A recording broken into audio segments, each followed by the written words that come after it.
Michael Skov, CEO of Hafnia. Welcome, Michael. Thank you. Nice to see you. And we have a short and brief presentation focused on three areas for you. First of all, a brief introduction to the Q3, but perhaps more interesting, the recent acquisition, and then, of course, the market we want to discuss. So welcome, and please address any questions you may have on the right-hand side where you can type in any question you may have, and I'll try and figure it out. But welcome, Michael. I'll try and manage these, so please, maybe just a brief introduction, and then we can go through Q3 again. Yes, so thank you for that. And just briefly, as we've shown here on the slide, so Hafnia being a fully integrated shipping company, ownership of, at the moment, 98 ships, as you can see in the bottom side of the right side of the slide. And we operate a total of almost 200 vessels, including in commercial management. So we have a business where we own ships, but at the same time, we also manage vessels from other owners. And through that, we have a higher market share, and that gives us an opportunity and the possibility of utilizing scale to optimize on the revenue side, but of course also to optimize on the cost side through procurement, etc. So it's all about transportation of refined oil products. That's what we do, and we have a. Oh, you moved further on. That was quick. We have an NAV of about $1 billion, a net asset value, a very young fleet, 7.4 years, that will go further down after this acquisition that we'll talk about in a minute. Listed in Oslo under the ticker name Hafnia.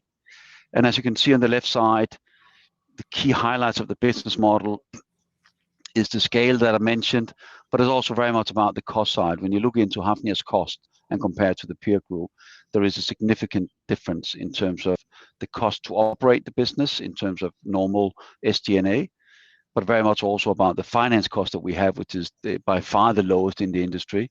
It has to do with the business model, which is bullet point number 3, which is again very much about we own ships, but we also, on the other hand, operate other vessels, which gives a revenue stream, a fee to Hafnia and to all the shareholders. We have services that we provide for other owners in terms of procurement of bunker fuels, which is the oil that the vessels are used to sail. Again, that's a fee structure-based business that again goes straight in to all the shareholders as an extra earning.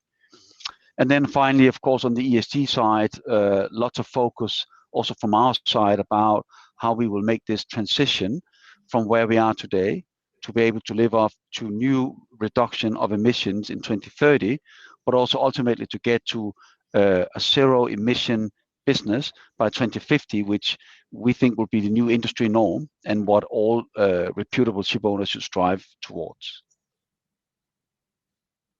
Perfect. Thank you for that introduction. And I can add that you currently have a value of 6.6 billion Norwegian kroner, and your stock is up 13% this year. Of course, there's been other sectors that's been doing better, but so I don't know if you want to comment on that. That the product tank market might be a bit behind on the dry bulk and the shipping or on the container side. Yeah, I think that's right. So containers and dry bulk has been obviously affected by all these supply chain problems that has been. So what that means in practical terms is that a lot of ships have been tied up waiting, which as paradoxical it may sound, is a good thing because it takes supply capacity out of the market and therefore prices for freight goes up. So containers and dry bulk is a little bit connected in the sense that particular problems in China, particular problems in the US in terms of delivery of containers, the whole supply chain has spilled over to dry bulk as well. So that's one of the factors that will normalize eventually as COVID leaves us, or at least reduces, and ports and transportation internally in countries will come back to normal terms. So we in tankers, I guess, in a way, had a similar situation last year, different reasons, but again, just to show that shipping very much is affected by geopolitical things, and it can make things move very quickly. So last year we had one quarter, where we basically had a lot of oil coming into the market, although there wasn't a demand for it, and that meant that all of our ships were basically lying still, with oil on board and being paid for it, which gave us fantastic earnings.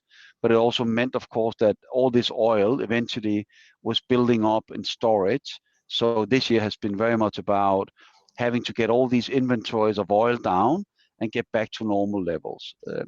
So if there's any correlation, if you like, between what we've seen dry bulk and containers versus tankers, it is that when it happens, it goes very fast. And I think when you find these momentum in the market, share prices and earnings go very rapidly up overnight, basically. Let's discuss that perhaps a bit later on during the market, Michael. I think that's very interesting to see the low levels of inventories. But you've been busy. Another big acquisition, or how should I frame it, with CTI just on the 11th of November, doing, Yes. basically something new, I would argue, into the easy chemicals. But maybe you can take us through what the rationale behind your acquisition is. Yeah. So, and I think this is a very good slide that basically summarizes some of the strategic rationale for doing it. So first and foremost, of course, the main focus area for us is all the time, how do we strengthen, renew our fleet, and how do we make sure that when we look ahead into the future, that we have the right composition of the fleet versus the market. And when we look at the acquisition of the CTI fleet of 32 vessels, 24 of these vessels are of the size of Handy and MRs, which is a medium range, which is basically the same vessels that we have already in our existing fleet. So the best way to look at this acquisition is that it's a young fleet, 5 years old, basically. It complements what we have already. In other words, 24 out of these 32 ships can trade totally the same way that our current fleet can trade, i.e. refined petroleum products.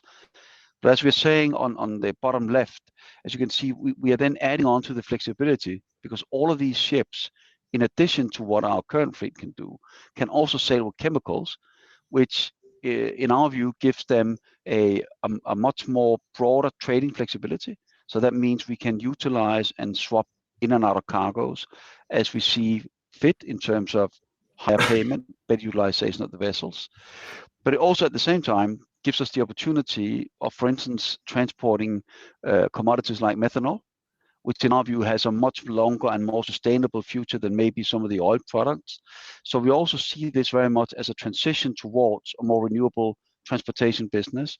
So we now have set out on that path that allows us to broaden the type of cargoes we can carry.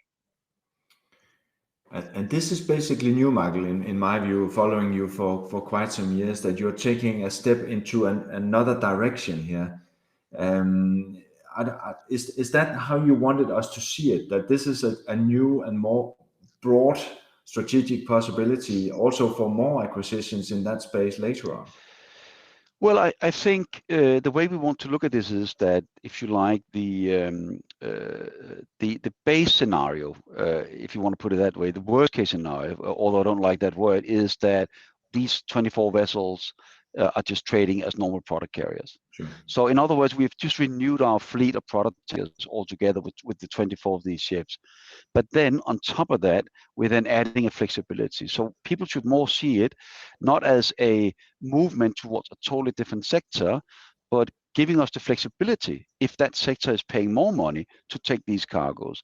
If not, we can always stay where we are. So it's very much more of the same, but with an added flexibility on top.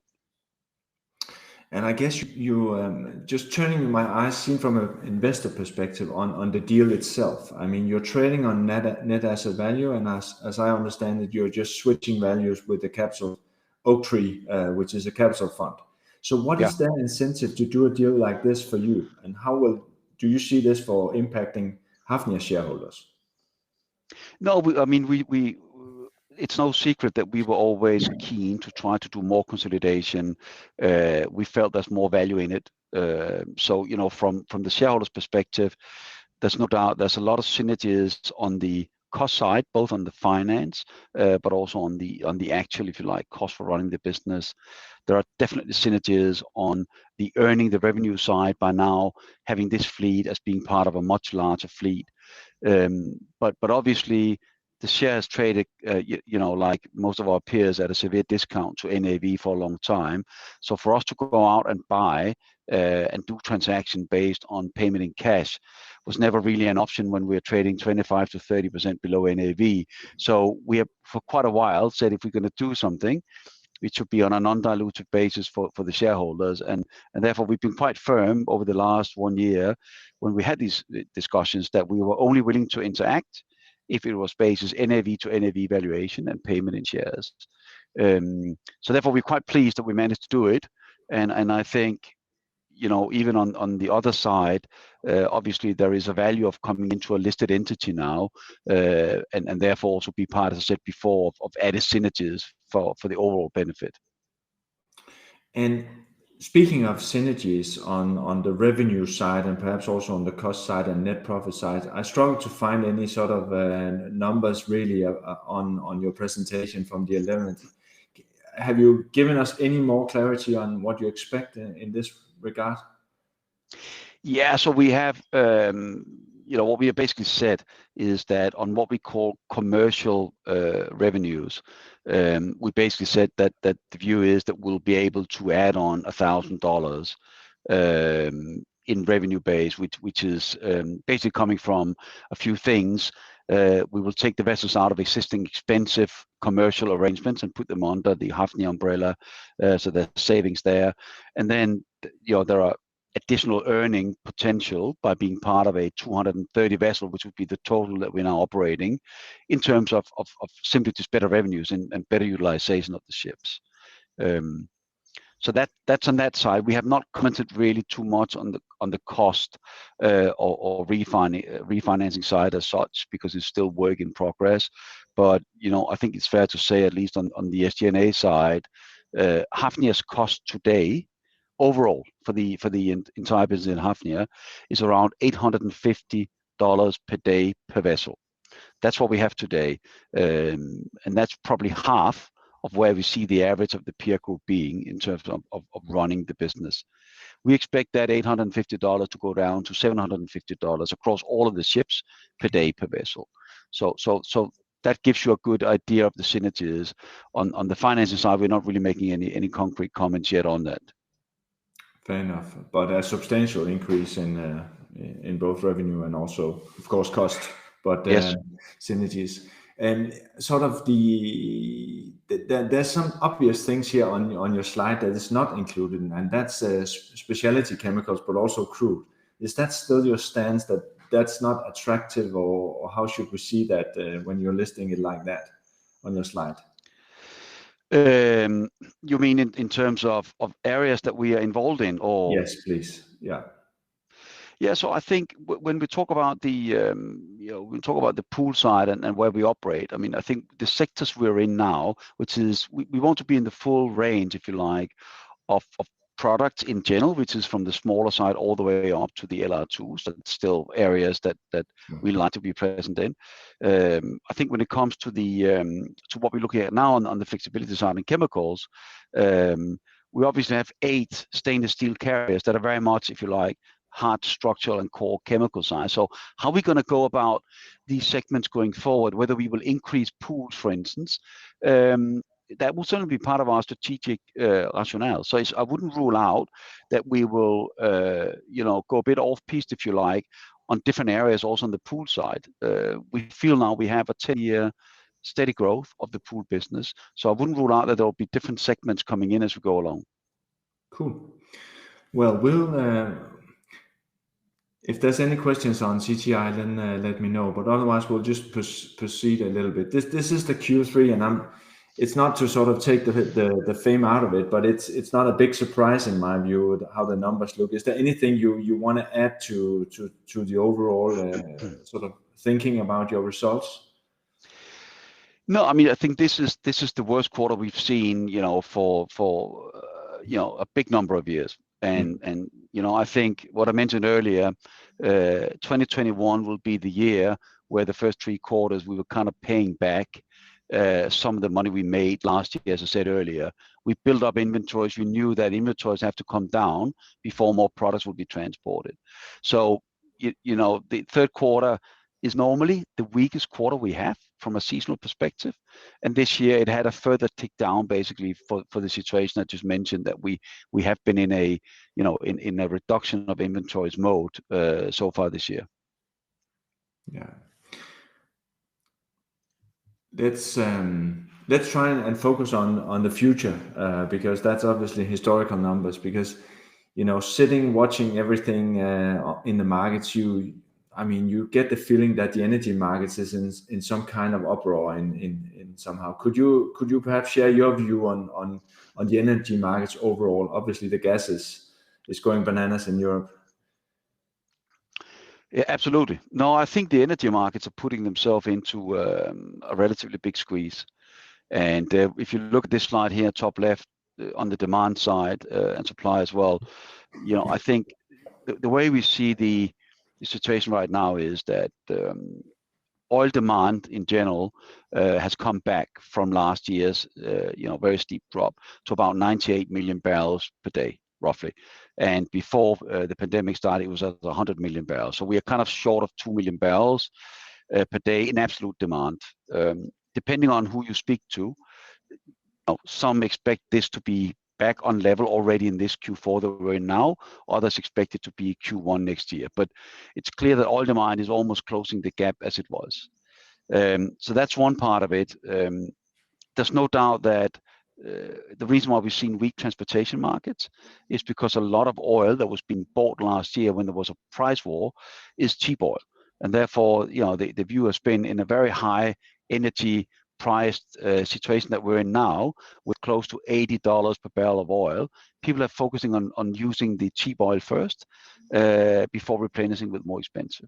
This is basically what we're seeing. So we feel overall, when we look at the inventory situation, when we look at, as you say, the pressure on energy prices in general, the market is putting itself into an extremely vulnerable situation. Basically, where we are now, if there's a little bit of a cold front or cold winter, any extra demand that comes out of this will have to be transported on ships like ours going forward. You simply put yourself so vulnerable, you can't draw out of inventories. And obviously, it doesn't make sense to start transporting crude oil, put it into a refinery, blah, blah, blah. You need to take the finished goods. So we feel it's a little bit building up to something which is interesting from a freight perspective, but quite frankly, I also think is slightly irresponsible from a more broader context that the world has left itself so vulnerable to a shortage of heating oil, etc., driving products in general going into this season. Yeah, Michael, there's a question here. I think it goes because Maersk Tankers have done some pretty big things recently, outsourcing their technical management. And the question goes on your consideration to reduce OPEX, first of all, but also if you could take the same route as Maersk. So our strategy today is that we run approximately 50 of our own vessels internally. So we have a full internal technical management. And then the rest of the ships are outsourced to technical managers, a bit like what you're saying here with Maersk. We prefer to keep it split because basically we feel that on the cost side, we have a lot of good benchmarking, which means our internal division gets benchmarked against the external managers and vice versa. So we get quite a lot of insight and intel that I think allows us to have a product that overall is more competitive, also quality-wise. We feel that the area you're in right now, with a lot of initiatives on the environmental front, on the emission front, we're changing quite a lot in terms of how we digitally monitor everything that goes on board the ships. And to have all of that outsourced, that's actually not a strategy we think is beneficial. We think that you would like to have some of your own knowledge developed in-house on these important matters, because there will only be more of it, and it will become a lot more complex going forward, making sure that you do understand all the data that's available around the vessels that you operate and own. So you prefer to keep it split? Is that how you should Correct. Will answer the question? Yeah. And as to the OPEX, you are obviously doing everything you can to keep it down. Do you have any? I mean, I mean, the question here goes on what you're sort of, how are you addressing this in a new world, perhaps? Yeah, so I think OpEx for responsible owners, I mean, it's the main cost for OpEx is really on the crew side. And I think, when it comes to OpEx overall, sometimes I think there is this maybe a little bit wrong focus on cost only. You can run the ships even if you want at less, but the problem is there's a price for it. So if you get your crewing cost right, then all the rest is really about maintaining the vessel and how you want to maintain it. And so we're part of a massive benchmark study, which Boston Consulting Group is performing every year, and I believe so has Maersk been actually. And through that, you get a lot of good benchmark on where you are on every aspect of how you operate the ships. So that for us is important to make sure, and we are as competitive as anyone else on the cost side. So we'll continue to monitor that for sure. Perfect. Let's continue, because you are addressing the inventories, historical lows, because that's actually what you are concerned about, isn't it? That these inventory levels are very, very low. I don't know if there's more to add to your concern. I think this slide shows as well on the top left side, right? You see 2021, where we are in terms of total OECD industry stocks. And it also reflects why the earnings of, for instance, our business has been as they have been, because the consumption has come out of the inventories. And if you look up right, you can see how the ton mile is now moving upwards, which means that the products that we carry are now traveling longer distances, which is always good again for the shipping market, because it ties up ships longer term. So that's all moving the right direction. And I think if you look at the next one, yes, that's the supply side. So this is basically where we are today, is that inventories are low. The order book, top left and bottom left, you can see the development. Nobody's ordering new ships anymore within our sector, and probably will not do for the next many years, because ordering a ship today that is transporting refined oil product, you have to count in a 25-year lifetime. And I think most people are worried that already maybe in 15 years' time, what are the ships going to be sailing with? There will be oil, of course, but there will be less than there is today. Yeah. So it's the supply side that's interesting now, is that we are seeing more scrapping, and we are seeing no new build orders falling into our sector. And those two, in connection with demand coming back after COVID-19, is really that dynamic that will push this market into very, very positive territory in our view. So, but everybody knows there's a winter market coming. What would it, I mean, I don't know if it's a crazy question, Michael, but how quickly can it change, and what will it take to change? Is it enough that there's a very cold winter in the Western Hemisphere, or how do you see that? I see it as a combination. I think a very cold winter will increase demand for sure, right? And that will put the market into positive territory. But I think if you short term is going to see what you call your massively booming market, which means that see a bit what you've seen on dry bulk containers, I would say there also needs to be an element of inventory built on top of just normal consumption. Okay. So I think if you see both situations happening, that once you need to cover the immediate need for a cold winter, but on top you also have a price mechanism for oil that pushes people to fill up inventory, then I think you very quickly will have full utilization of the fleet for sure. Cool. Let's jump to always. I mean, in all your presentation these days, the ESG strategy is highly focused, and I know you have strong feelings for this, because you think it will be a determining factor going a bit further ahead. Yeah. I mean, do you want to comment on if you've done something? I mean, this is work in progress, I guess. It is, and I think at the moment, I mean, there's always new initiatives coming on. The important one for us is that we will be finalizing our joint venture with Diginex very shortly, which basically will allow Hafnia to report on anything we do on the environmental front in any form and standard and shape that anybody in the world would want. You can drag that out of our system.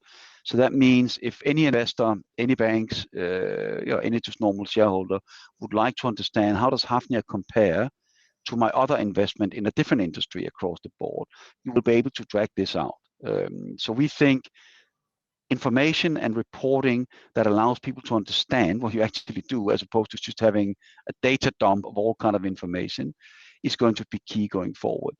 And the second one that we're working on now is actually to put forward a transition plan so that people can see that where does Hafnia expect to be in 2030, but also how do we expect to adjust our business to a new world that will develop from 2030 to 50 as more renewable become the norm. Where does that place Hafnia in the whole transportation business? So that's something we will put forward as a new strategy earlier next year, just to show that there is a long-term perspective as to how we want to deal with this particular area. Perfect. Michael, thank you very much for joining us, and I thank you for the question. Yeah, we'll see you next time, and you can follow all the things on Facebook, LinkedIn, wherever you want to find this information. We're also doing podcasts now, Michael, for your reference if you're bored. So thank you very much for being here, and thank you. See you next time. Thank you. Thanks.